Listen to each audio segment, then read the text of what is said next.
2012, la película de Marvel Los Vengadores ingresó más de 1.000 millones de euros en todo el mundo. Y se convirtió en la tercera película con mayores ingresos brutos de la historia. En su clímax, además, contó con el mayor número de superhéroes que se haya reunido jamás en una pantalla de cine. Y en la vida real, las convenciones del mundo del cómic reúnen a millares de superhéroes. Today I am Golden Age Batman, great for the kids, but still nice and actiony.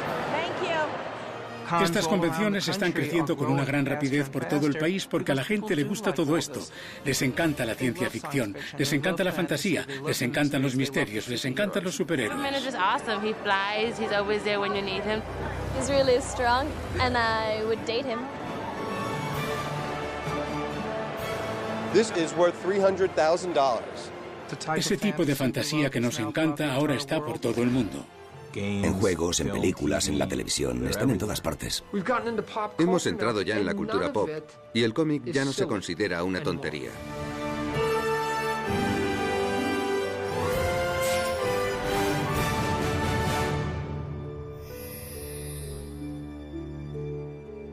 Hola, soy Liv Schreiber. A comienzos del siglo XXI, los superhéroes están por todas partes. 6 décadas después de que estuvieran a punto de desaparecer por las investigaciones gubernamentales, los personajes del cómic son más poderosos y complejos que nunca.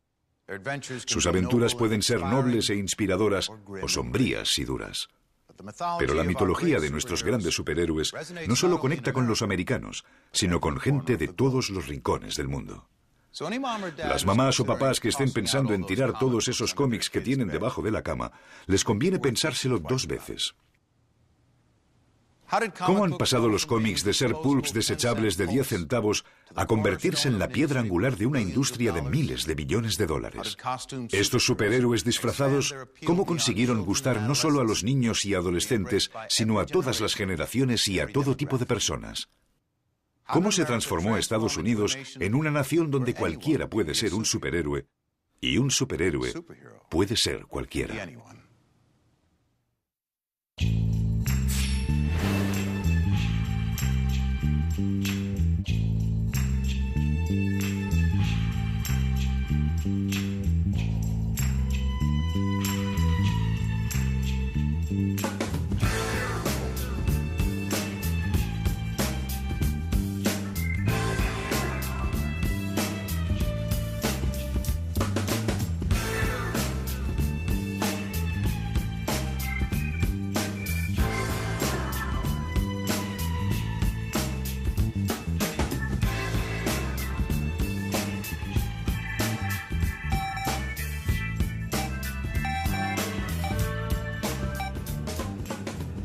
Therefore, I shall resign the presidency effective at noon. Worst we can get in the growing gasoline shortage. Elvis Presley, dead at 42. That the true problems of our nation are much deeper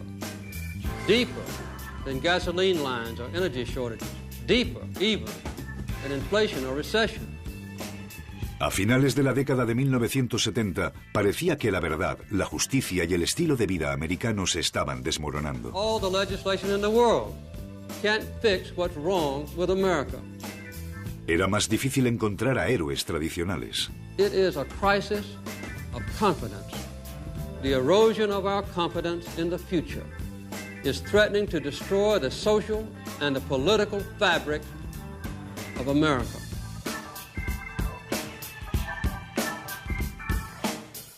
¿Quién iba a acudir en nuestro rescate ahora?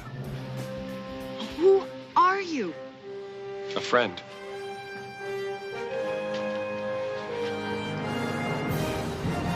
Bye. 626 Site 1. En 1975 se anunciaban los planes para hacer Superman, el primer largometraje con un superhéroe de protagonista. I don't need a geography lesson from you, Luther.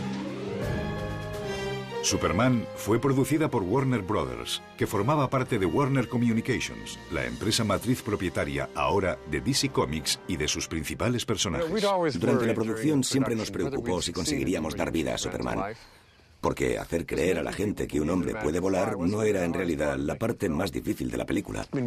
Todos sabemos que Superman puede saltar sobre los rascacielos. La pregunta era si iba a poder saltar sobre el vacío generacional existente desde los tiempos de Seagal y Shuster.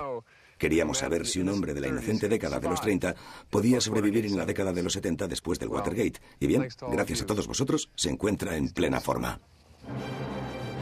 Estrenada en la Navidad de 1978, la película de Superman fue un éxito rotundo. Crítica y público quedaron maravillados por esta historia épica y por los efectos especiales sin precedentes. Tengo edad suficiente para recordar las películas para televisión del Capitán América que eran horribles, daban lástima. No tenían efectos especiales, tenían que lanzar el escudo y luego en la siguiente toma el escudo pegaba en alguien, pero no transmitía ninguna sensación de realidad. Menos mal que llegaron los efectos especiales y las imágenes generadas por ordenador. Un momento de la película mágico que aún hoy puedo ver una y otra vez sin cansarme es cuando llegan volando, se posan. Es una escena muy bonita en la que le dice buenas noches a la señorita Lane.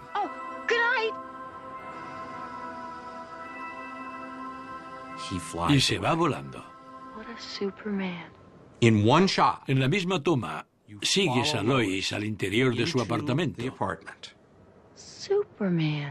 De repente, alguien llama a la puerta.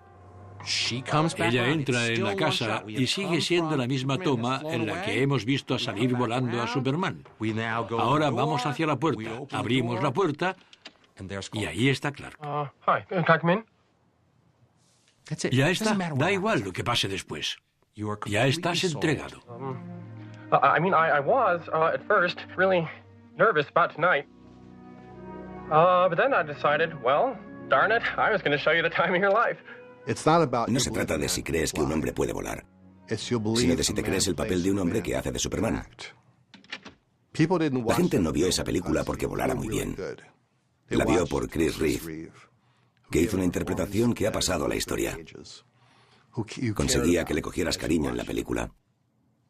Si ese personaje no hubiera estado tan bien construido y tan bien interpretado, por mucho que volase, no le hubiera servido de nada. Aquella fue la primera película que le tomó en serio y que era algo más que una mera película del superhéroe o una versión histriónica de un superhéroe. Le convirtió en un personaje creíble, con corazón y peso. Y creo que desde entonces ha influido en todo el mundo y sigue influyendo. El desarrollo de la película de Superman tuvo una influencia trascendental en Jerry Siegel y Joe Shuster, los creadores del personaje original. Ellos ya no recibían ningún ingreso por Superman y ambos estaban pasando por momentos difíciles. Joe Shuster, an artist who's almost blind, living in near poverty. Jerry Siegel, reduced to supporting a wife and daughter on a $7,000 a year job as a mail clerk. Siegel y Shuster veían desde su situación de pobreza esta película de millones de dólares en la que todo el mundo iba a ganar una barbaridad de dinero, salvo las personas que habían creado el personaje de Superman.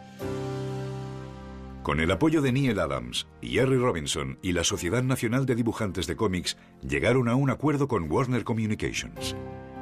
Siegel and Shuster, both 61, will each receive an annual $20,000 pension, full medical care and provisions for relatives. Their byline restored. Lo que quería hacer era que recuperasen el respeto hacia sí mismo y su dignidad como creadores. Y esa era en parte la razón para que volvieran a poner sus nombres en esa obra. Cuando Jerry Siegel y Joe Shuster empezaron a recibir el reconocimiento por su obra increíble e iónica, Superman, fue un día triunfal para el mundo de los cómics. Recuerdo ir al estreno de la primera película. Por desgracia, Joe no se encontraba bien para asistir, pero Jerry estaba allí con su esposa Joan. Y pudo ver su nombre y el de Joe en letras grandes en la pantalla. Y lloró durante la película. Dijo, así es justo como lo imaginé yo.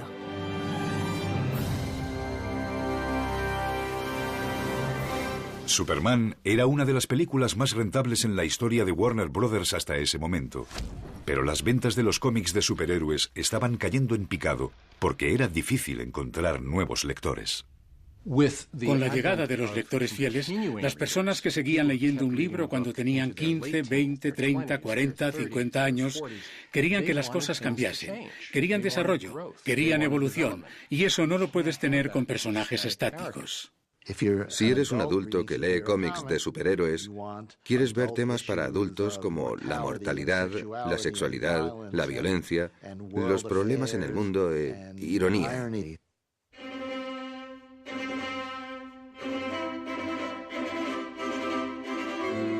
Para intentar que nuestros personajes fueran reales, decidimos casar a Spider-Man. Peter Parker llevaba años saliendo con Mary Jane, estaba enamorado de ella y, por tanto, ¿cuál es el siguiente acontecimiento lógico? Las nupcias, celebradas en el Shea Stadium de Nueva York y oficiadas por Stan Lee, fueron recogidas por la prensa nacional. El New York Times publicó un reportaje de la boda en su sección de estilo. El periódico citaba una declaración de Mary Jane sobre los nervios del novio.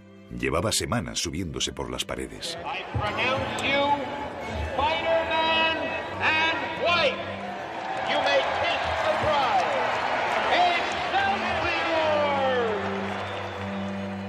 Si llevabas 10, 15 años leyendo a Spider-Man, esta era la situación lógica hacia la que debía ir el personaje. Pero si este personaje tiene que estar ahí para la siguiente oleada de jóvenes lectores, ¿dónde te detienes? ¿Debe tener hijos Peter Parker? ¿Debe hacerse mayor y convertirse en abuelo? ¿Debe morir finalmente?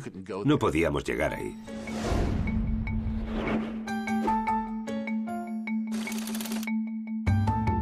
Al mismo tiempo que Spider-Man se estaba casando, DC hacía su propia versión sobre cómo cambiar a los personajes sin romperlos.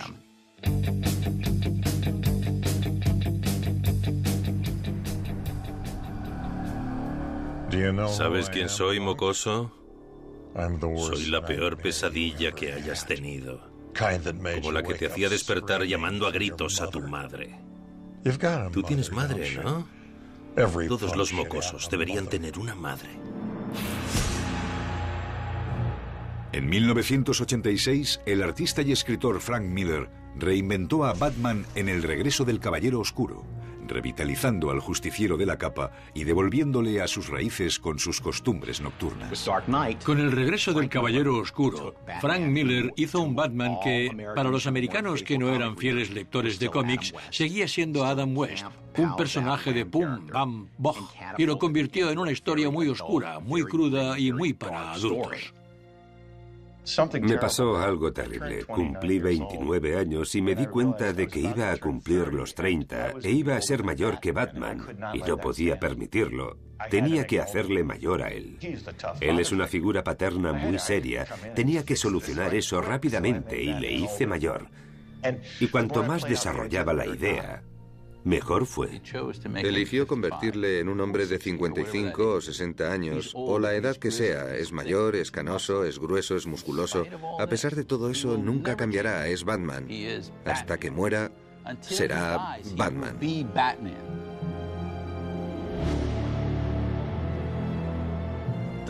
El Caballero Oscuro trataba de un Gotham distópico en el futuro, cuando Batman ya se había retirado y estaba en su jubilación, estropeado, frágil.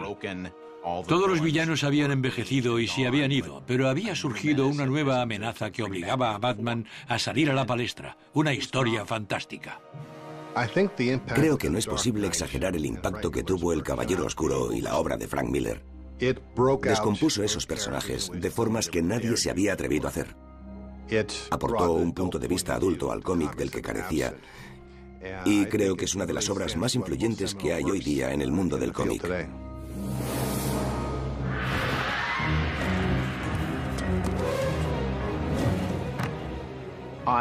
Me encantó el Batman de Tim Burton, de 1989. Había visto El regreso del Caballero Oscuro de niño, y lo vi hecho realidad en la pantalla, y no era Adam West, ni era histriónico. El estudio se atrevió a sacar el nuevo Batman y lo hizo en una gran película. El personaje seguía teniendo ese matiz oscuro pero divertido, y a muchas personas se les quedó grabado. El Batman de Tim Burton era un hombre que luchaba contra el crimen con su disfraz de murciélago, aterrorizando a los delincuentes. Don't kill me, man! Don't kill me! Don't kill me, man! I'm not going to kill you. I want you to do me a favor. I want you to tell all your friends about me. What are you? I'm Batman. Cuando agarra al delincuente por la garganta, esa es la esencia de Batman. Por eso lleva el traje, por eso va disfrazado en el cómic, porque quiere atemorizar a los delincuentes. Yo siempre solía decir que si pones a Hitler, al diablo y a Gaddafi o a quien quieras junto a Batman en un cuarto, Batman sigue siendo el que más miedo da de todos. El momento crucial en el mundo de los cómics de superhéroes no fue ninguna publicación específica, fue un año específico. En 1986, DC acertó con El Caballero Oscuro de Frank Miller y con Vigilantes de Alan Moore y Dave Gibbons. Me llamo Alan Moore y escribo cómics. Alan Moore se autoproclamaba un neopagano del norte de Inglaterra. Había tenido éxito haciendo nuevas versiones de algunos de los personajes más antiguos de DC. En 1986, junto con el artista Dave Gibbons, comenzaron una serie épica de 12 números sobre un equipo de héroes con muchos puntos débiles. Entre ellos estaban Rorschach, un psicópata con gabardina; el Dr. Manhattan, un científico mejorado atómicamente con poderes mesiánicos; y el Comediante, un mercenario inmoral del gobierno. Yo quería crear personajes que tuvieran ambigüedades morales, que no fueran perfectos, de una sola dimensión, como cuando tienes al bueno y al malo. Era una historia muy de los 80, nacida de la miasma de ansiedad e inquietud que, según lo recuerdo, nos invadía por entonces. La mayor parte del mundo liberal veía horrorizado el ascenso inexorable de la coalición de derechas Reagan-Thatcher. Al mismo tiempo tenemos elementos del fascismo que empezaban a prevalecer en las calles de Gran Bretaña con el ascenso del Frente Nacional. Y en términos generales, el panorama era muy sombrío. En Los Vigilantes hay cosas muy buenas sobre el sueño americano. Y en la versión de Alan Moore es más bien como una pesadilla americana, porque tienes a personajes como el Comediante, que es como Punisher, el castigador.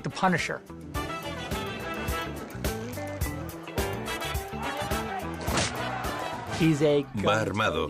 Es un producto de la política exterior estadounidense y un psicópata temible que ha venido a matarnos a todos. Damn, I love working on American soil, Dan. Ain't had this much fun since Woodward and Bernstein. Acaba de disparar a un montón de manifestantes y todos se están lamentando por el sueño americano. What the hell happened to us?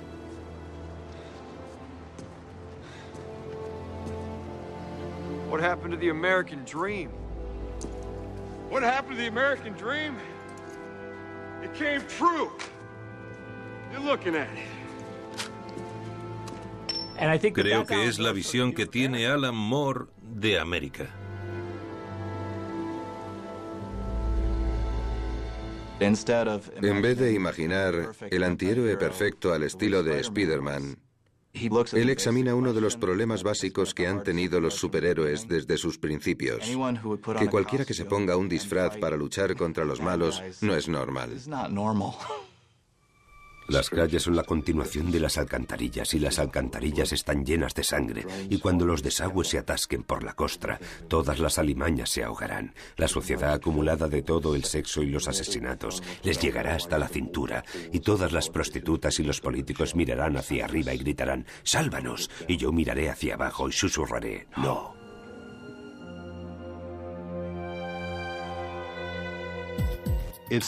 Hablaba de la parte oscura que llevamos dentro, no solo de las amenazas externas, y aquello supuso un acicate para la industria. Buenas noches, niños, y dulces sueños, estéis donde estéis.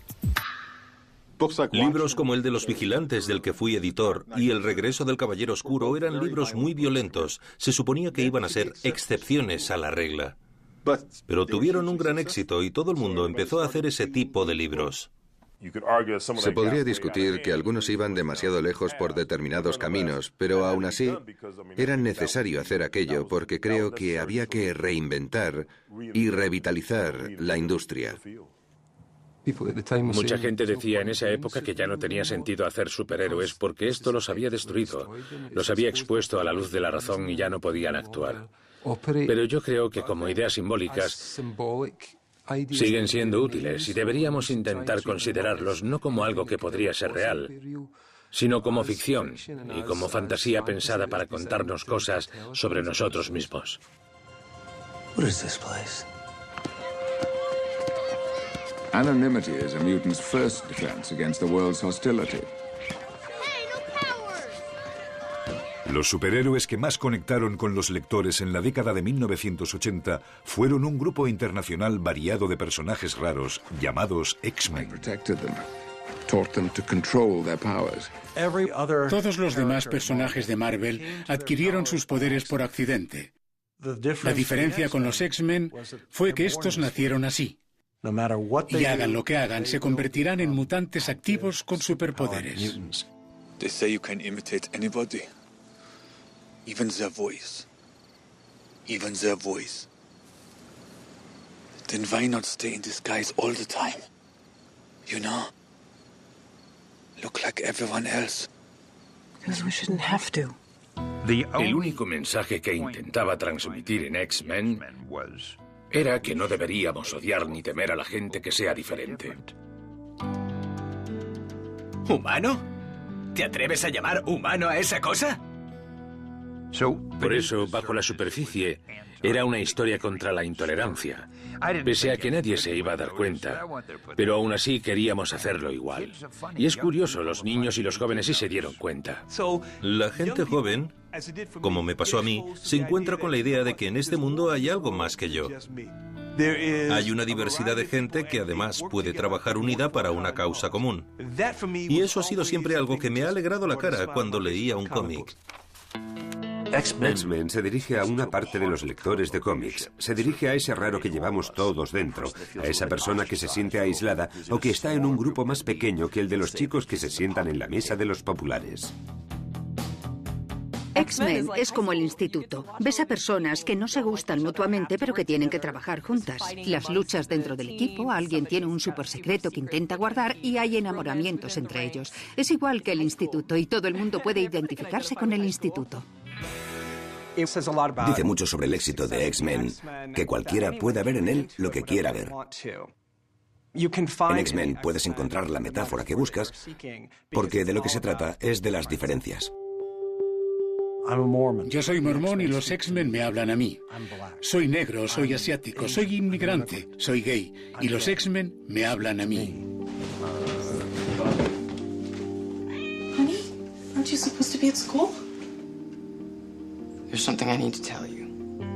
En los X-Men es donde encuentro la metáfora más asombrosa sobre los homosexuales jóvenes, porque en este cómic son perseguidos constantemente por el hecho de ser diferentes, por ninguna otra causa más que la de haber nacido. Wow. So, when did you first know you were a mutant? De lo que se trata es de que se sienta honra por esa diferencia, sin que importe lo que diga el mundo a tu alrededor, sin que importe lo mucho que te odien. Have you tried not being a mutant?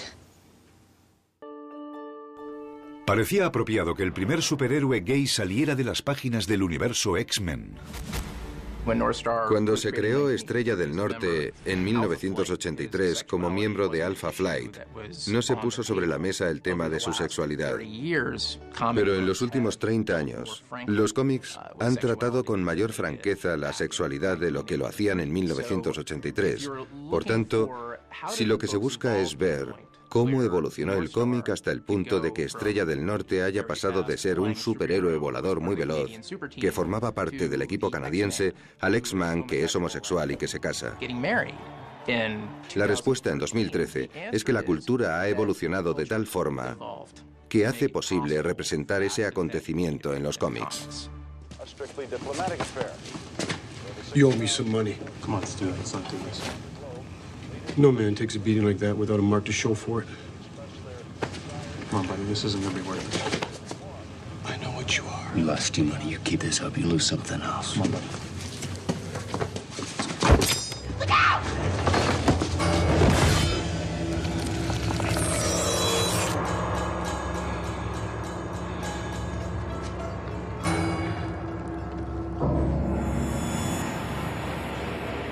out of my bar, freak.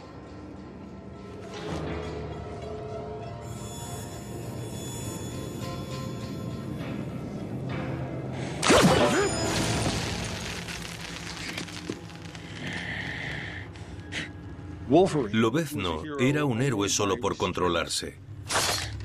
Su instinto natural era hacerte filetes, pero hacía todo el esfuerzo posible por no hacerlo. Lobezno dijo la famosa frase: soy el mejor que hay en lo mío. Y lo mío no es algo muy bonito. Y por eso la gente lo adora, porque es el tipo que puede hacer cosas que no son muy bonitas, pero que las hace por una buena razón. Lobezno es un héroe de éxito por muchas razones diferentes, seguro, pero para mí personalmente lo era por ser bajito. Yo mido como 1,62. Hugh Jackman es muy alto y por eso ahora todo el mundo piensa que es alto, pero en el cómic me parecía alucinante porque no era el típico personaje de 1,90 como Batman o Superman. Era un tipo de 1,60 m que parecía una boca de incendios, muy salvaje y antihéroe. No era como la mayoría de héroes de aquella época que estaban comprometidos con una ética determinada. Admiraba esa vena rebelde y el hecho de que le importase un comino. El número 1 de Marvel X-Men fue el número de cómic más vendido de la historia. Publicado en 1991 con portadas diferentes, con una historia de Chris Claremont y arte de Jim Lee, vendieron la friolera de 8 millones de copias. Lee formaba parte de una nueva raza de artistas que aportaban su talento de superestrella a cualquier título en el que trabajasen.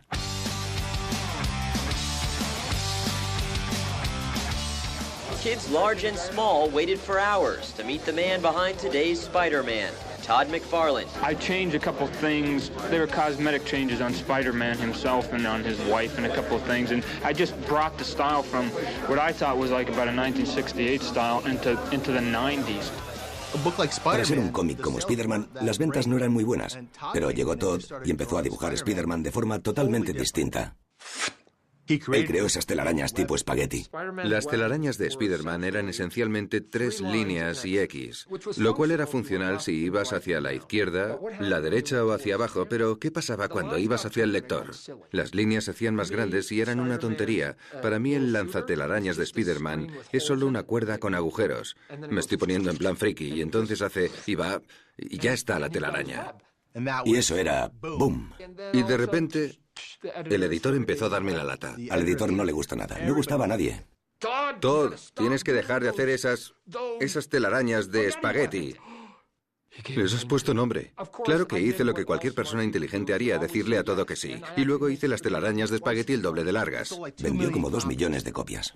En las 2 o 3 veces siguientes que me llamó, le dije, ¿por qué tenemos que discutir por esto?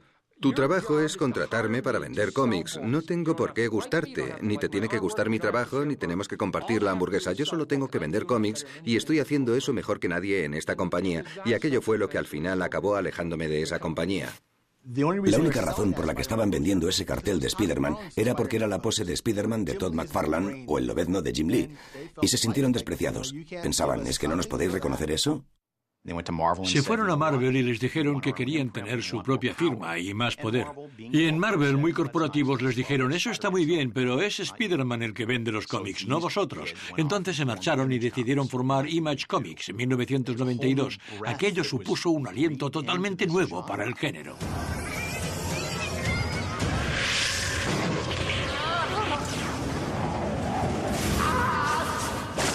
Spawn, de Todd McFarlane, encabezaba la lista. Yo no era un gran admirador de Superman, y la razón es porque me parecía inmune. Hiciera lo que hiciera, no le afectaba. Por eso creé Spawn de forma que tuviera los poderes de Superman, pero que si los usaba, se le acortara la vida. Pensaron, ¿para qué vamos a crear cómics o personajes nuevos que no son nuestros? Ahora ya no tenían a los editores o a las grandes compañías diciéndoles, haced esto o no hagáis esto. Podían hacer lo que querían. Teníamos la libertad de contar cualquier historia que quisiéramos y esa era la idea que se transmitía a todos los diferentes creadores con los que trabajábamos. Ahora éramos los internos quienes estábamos al mando del manicomio. En Image, las historias tomaron derroteros más violentos y los villanos podían acabar fácilmente asesinados. Batman atrapa al Joker y el Joker mata a alguien y entonces le meten en la cárcel, pero el Joker se escapa y luego mata a alguien. Batman le vuelve a atrapar pero se escapa y mata a alguien y así hasta la náusea durante 40 años. Ya hay 100 personas muertas, pero en algún momento Batman podría haber acabado con los asesinatos, matando al Joker. Y ya está, hemos acabado, se terminó el problema. Pero es un personaje importante y no podemos matarle. Por eso, en el número 5 de Spawn, creé un personaje, Billy Kincaid, que es un pedófilo. Spawn liquida a Billy Kincaid. Y en ese número dice, yo no soy como los personajes de Marvel, no soy un personaje de DC. Yo no tengo ningún código de ética para los cómics. Y puedo hacer cómics para adultos si lo necesito.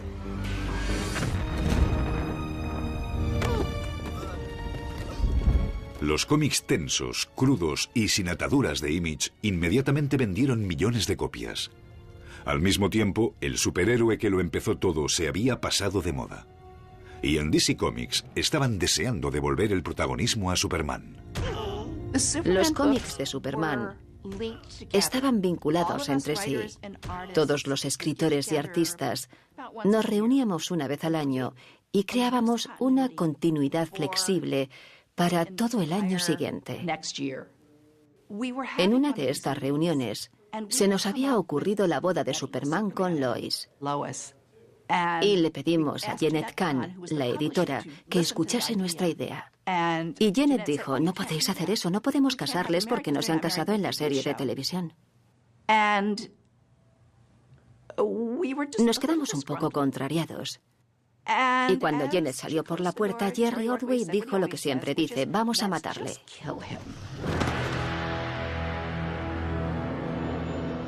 Y en vez de reírnos todos, esa vez dijimos, sí, vamos a matarle. It wasn't Kryptonite that killed Superman. It was the comic strip's writers. They killed off Superman. What's next? Ya habíamos hecho eso muchas veces en el pasado. Moría en un número, pero luego aparecía vivo en el siguiente y dijimos, no, va a morir de verdad. No va a morir solo en un número. Va a ser una muerte lenta y dolorosa luchando. Y después seguirá muerto. Y el día que murió Superman, todos llevábamos brazaletes negros en la oficina. La muerte de Superman fue un evento de 11 números que trascendió el género y recibió una atención sin precedentes de los medios de comunicación. Los compradores podían adquirir el cómic normal o una edición conmemorativa envuelta en poliéster para coleccionistas. Esto que tengo en mis manos es lo que comenzó el gran apogeo del coleccionismo con DC, uno de los cómics más importantes de la historia. Superman 75, La muerte de Superman, versión en bolsa negra. Y dentro venía este cómic, la lápida de Superman, una colección de sellos, la necrológica en el Daily Planet y el brazalete negro. Why did he have to die? He's maybe a little too good for the world we live in right now. Also, sales were lagging, from a peak of nearly 1 million comic books a month in the 1950s to barely 250,000 recently. But the Death of Superman issue that flooded comic book stores today is expected to sell close to 3 million copies. La gente los compraba de 10 en 10. Los compraban para sus tíos y tías, sobrinos y sobrinas, amigos, perros. No sé, los compraban para todo el mundo. I have a 2-year-old baby and I figured when she gets grown this is a college education. And I'll be back here to buy the issue when he comes back so then she can go to pre-med school also. Sabíamos que lo íbamos a resucitar porque no somos idiotas. Además, no nos habrían dejado matarle de verdad. No me podía creer que la gente se creyera que había muerto de verdad. Estamos tan acostumbrados a que los cómics sean la tierra del renacimiento eterno que nunca se nos pasó por la cabeza que la gente se creyera que había muerto de verdad. Y solo pasó un año de tortura hasta que finalmente resucitamos a nuestro héroe. Nada dura eternamente. Así que un año después, cuando anunciaron el regreso de Superman, de repente hubo algunos cómics que dejaron de venderse. El problema es que la gente de repente se puso a invertir cuando no había compradores. Al igual que pasó con los peluches Beanie Babies, que de repente se empezaron a comprar como inversión hasta que un día dejaron de comprarse. A principios de los 90 pasó eso con los cómics. Era una burbuja. Los precios estaban inflados y la gente llegaba y decía, si tienes un número 1 de este cómic, con su cubierta dorada especial, algún día valdrá tanto como un ejemplar de Action Comics número 1 que tu madre guardaba en el sótano. Y por supuesto no es porque estos cómics se produzcan en cantidades masivas. Aún hay millones de ellos en almacenes que no valen nada.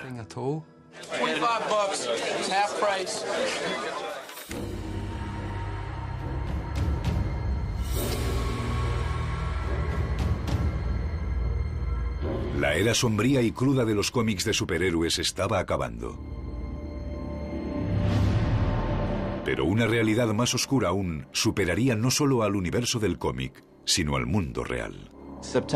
El 11 de septiembre de 2001, el significado de "en el cielo, mirad", cambió para siempre en la ciudad de Nueva York.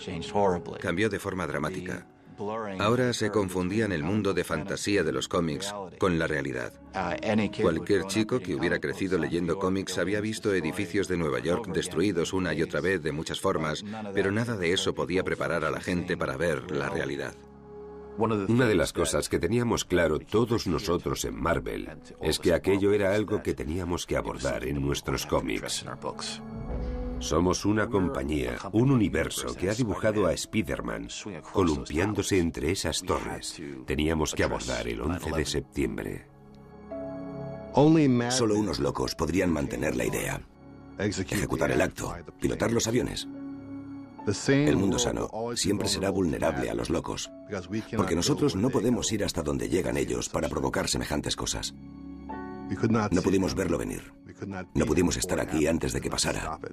No pudimos detenerlo, pero ahora estamos aquí. No podéis verlo por la nube de polvo, pero estamos aquí.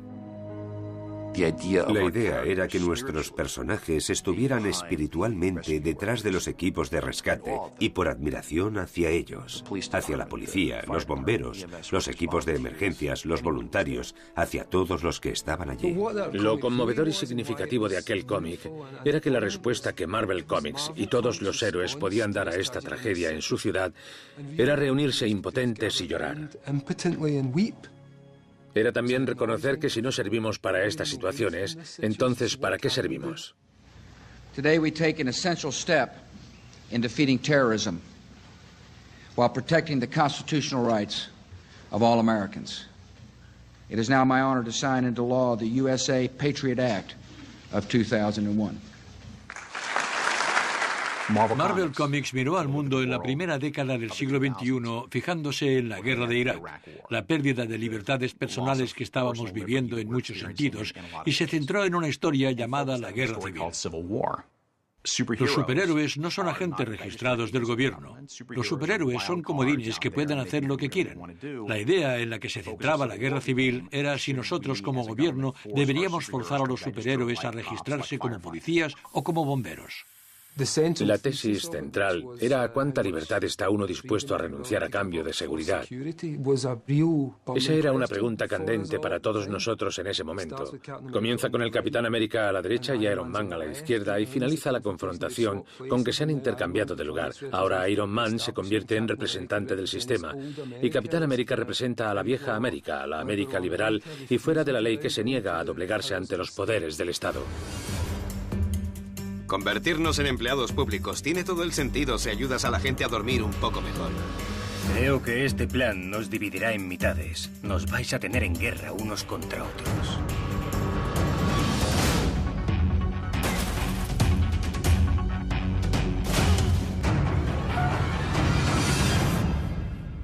Y fue muy sencillo como cómic. Creo que por eso funcionó. Así es como se resuelven los problemas en los cómics. Hay un tipo que representa esto y otro tipo que representa aquello, y dejamos que se peleen entre ellos a ver quién gana.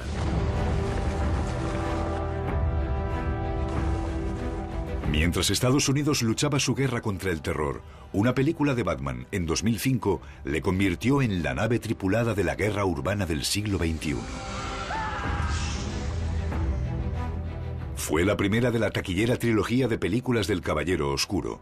Todas dirigidas por Christopher Nolan. Creo que las películas de Nolan fueron una respuesta al estado de emergencia posterior al 11 de septiembre. Trata de una guerra sin estado, y sobre un hombre contra un enemigo al que no puedes ni señalar porque podría salir de cualquier agujero en cualquier momento. El Batman de Christopher Nolan es el mejor Batman y el más serio.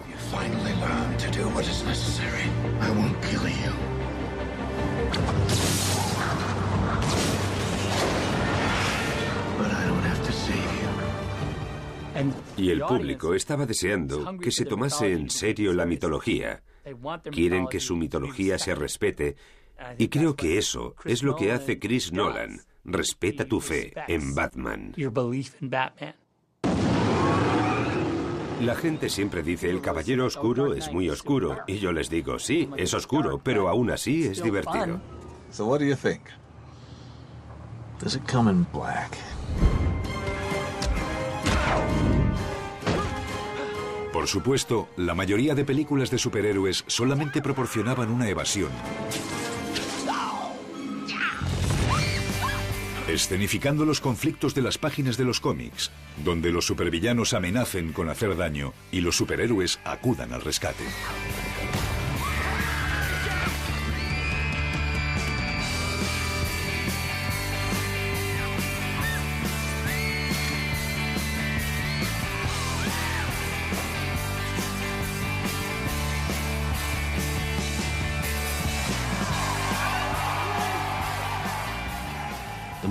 La película que cambió el mundo fue Spider-Man. Fue una película dirigida a todo el mundo. Y era una película que no se podía haber hecho hasta que se hizo, porque aún no habíamos llegado tecnológicamente ahí. No se podía hacer hace 20 años. No eran capaces técnicamente de hacerlo. No tenían los efectos especiales que tienen ahora. Es fantástico ver a Spider-Man columpiándose con las telarañas de edificio en edificio. Spider-Man había tardado 40 años en llegar a la pantalla. En ese tiempo, Superman y Batman habían aparecido 9 veces entre los dos. Wait! Who are you? You know who I am. I do? Your friendly neighborhood Spider-Man.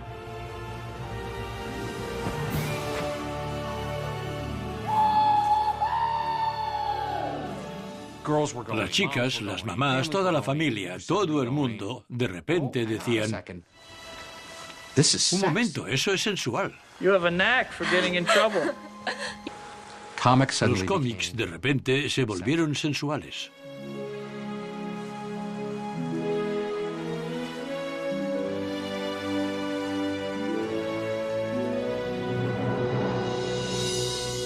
Las películas de superhéroes proporcionan muchos tipos de evasión. Son coloridas, son ruidosas, tienen mucha acción. Y si son buenas de verdad, tienen grandes personajes también.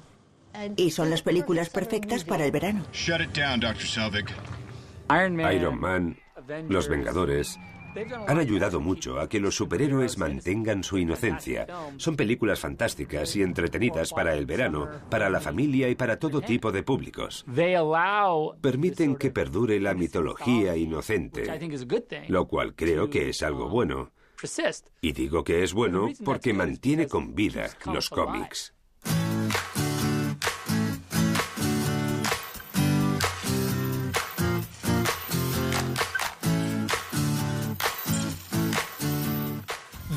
Se puede disfrutar de los superhéroes, aunque nunca hayas leído un cómic.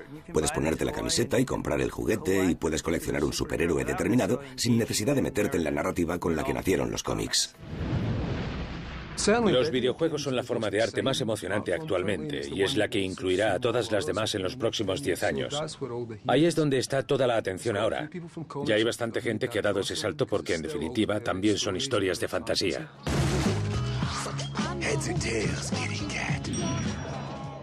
Para mí tiene sentido porque esta es otra forma de entrar en ese mundo de los superhéroes. Pueden ser Batman en el juego, pueden hacerle saltar entre edificios, pueden hacerle pilotar el Batavión, pueden elegir ser el bueno o pueden ser el Joker, pueden jugar de la forma que quieran dentro del juego. We're here to see Lex Luthor. And you are? Seriously? Puedes crear tu propio superhéroe, jugar con otras personas que hayan creado sus propios superhéroes y crear tus propias historias. Hoy día puedes crear tus propios cómics por Internet y publicar fácilmente tu propio webcómic. Cliftico from Pennsylvania, Wall Creeper from Colorado, Master Legend from Florida, Mr. Extreme in California. Hoy día hay incluso gente que se viste de superhéroe y lucha contra el crimen en la vida real. Esta gente está loca. Han encontrado la forma de hacerlo en la vida real. Los superhéroes y los cómics ya no están restringidos a los medios impresos. Para ponerlo en perspectiva, cuando yo hacía Spider-Man, vendíamos 700.000, 800.000 ejemplares al mes.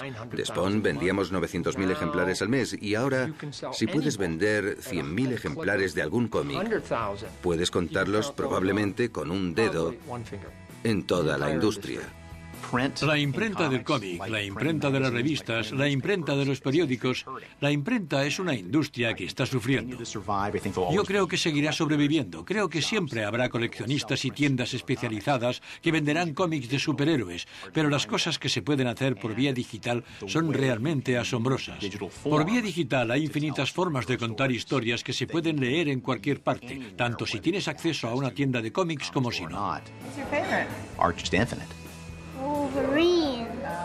Es un medio de presentación. La gente no para de decir que va a ser la ruina para el cómic, pero eso depende de tu definición de un cómic.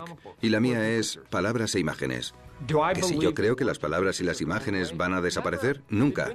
Han estado ahí desde que los hombres de las cavernas garabateaban en tiempos prehistóricos. Lo único que ha cambiado es el medio de presentación. Que ahora se presente en un ordenador, o en una tableta, o en papel. ¿Qué más da? Los cómics son la base del éxito de los superhéroes. Son como la sangre de sus venas y la causa de que la gente adore a estos personajes. Me encantan los cómics y quiero seguir leyéndolos siempre, pero los superhéroes los necesitan porque se fosilizarán como Dick Tracy o el hombre enmascarado. Si dejas de publicar superhéroes ahora, todas las nuevas ideas que les hacen mantener la relevancia se terminarán. Se quedarán fosilizados en ámbar como el mosquito de Parque Jurásico. Para mantener esas mitologías en expansión, hacen falta voces nuevas. Durante décadas, los superhéroes han atraído a los niños. Pero para los adultos del siglo XXI, la influencia de estos héroes no ha disminuido. I do. Spider-Man and Batman were my two favorite superheroes. El presidente mencionó que era un gran admirador de Spider-Man y a nosotros eso nos pareció la mayor publicidad que podíamos obtener. Sin habérselo pedido, mencionó el nombre de nuestros personajes ante los medios de comunicación. Tenemos que descubrirnos ante él. Gracias por la publicidad, señor presidente. Y le vamos a dedicar uno. Si usted es admirador de Spider-Man, aquí tiene. Va a disfrutar de una pequeña aventura con Spider. Cuando el presidente de los Estados Unidos alaba a un superhéroe, alaba a los cómics, eso significa que ya no puede ser más oficial que los cómics hayan pasado de ser para las minorías a ser para las mayorías. Cuando el presidente de Estados Unidos te está apoyando públicamente, eres oficialmente mayoritario. Punto.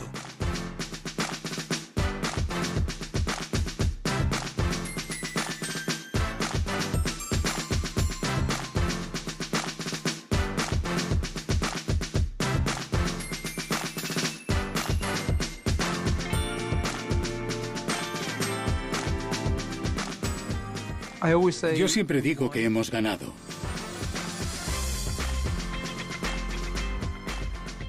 Después de que nos hayan dicho que lo que hacíamos era para niños y que disfrutábamos con tonterías, que éramos raros, frikis o lo que sea, resulta que todo el mundo era así también, solo que les ha llevado tiempo admitirlo. Solíamos reírnos de ello, incluso hace solo 10 o 15 años, si andabas por ahí con una camiseta con el símbolo del escudo del Capitán América en el pecho. Y ahora la gente va por ahí dando discursos con esa camiseta puesta. Nuestra fantasía está ahora en todas partes, lo que significa que si te gustan los superhéroes, puedes encontrarlos en el cine. Y esas películas son las películas más grandes que hay.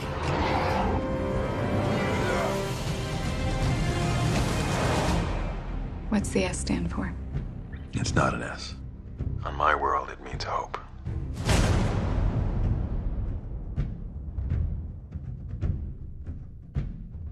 En la Gran Depresión, los creadores de Superman no podían imaginar el impacto que su personaje tendría en el mundo. No solo hay superhéroes por todas partes, sino que sus cualidades heroicas tienen más sentido que nunca.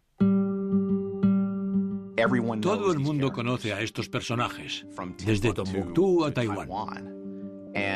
Y creo que lo que, en el fondo, conocen de ellos es que el poder que tienen los superhéroes es el de hacer el bien y estar dispuestos a jugarse el pellejo para ayudar a los demás. Cuando nos llegaban imágenes de la primavera árabe, siempre veía a una o dos personas entre la multitud con camisetas de Superman. Donde hay lucha, donde hay agitación, siempre hay alguien con una camiseta de Superman. Creo que es un símbolo de esperanza. Ya sea para alguien que lucha por los derechos en otro país o alguien que es perseguido. Cuando se ponen esa camiseta, ese símbolo, se sienten invulnerables. Sienten que pueden volar. Los superhéroes han sido parte de nuestra cultura desde hace 75 años, pero es como si hubieran estado siempre vigilando por nosotros desde lo alto. Son los mejores ángeles de nuestra naturaleza. I never cared who you were. And you were right. But shouldn't the people know the hero who saved them? A hero can be anyone, even a man doing something as simple and reassuring as putting a coat around a young boy's shoulders to let him know the world hadn't ended.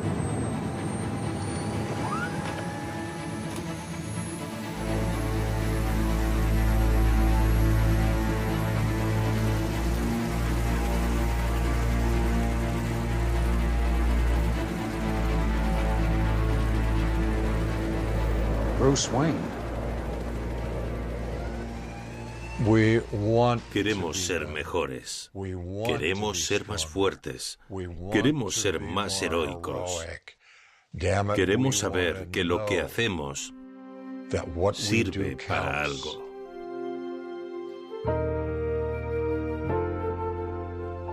Los superhéroes siempre han prosperado en épocas de grandes adversidades en Estados Unidos. En la época de la depresión teníamos miedo de si seríamos capaces de llevar comida a la mesa. Teníamos miedo de involucrarnos en una gran guerra mundial que nos quitase nuestra libertad. En la era nuclear teníamos miedo de la radiación. Hoy tenemos miedo de los ataques terroristas. Y en todas esas épocas de la historia es cuando los superhéroes han disfrutado de un mayor resurgimiento.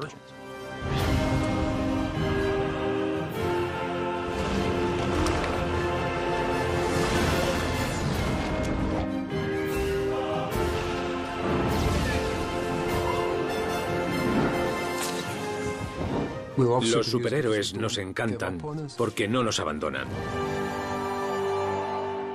Hemos creado algo invencible, lo cual, creo, es una idea profunda. Son nuestra mitología, son nuestros héroes. Necesitamos ideales que podamos seguir como modelo y no nos van a defraudar. Superman no nos va a defraudar. Superman siempre va a estar ahí.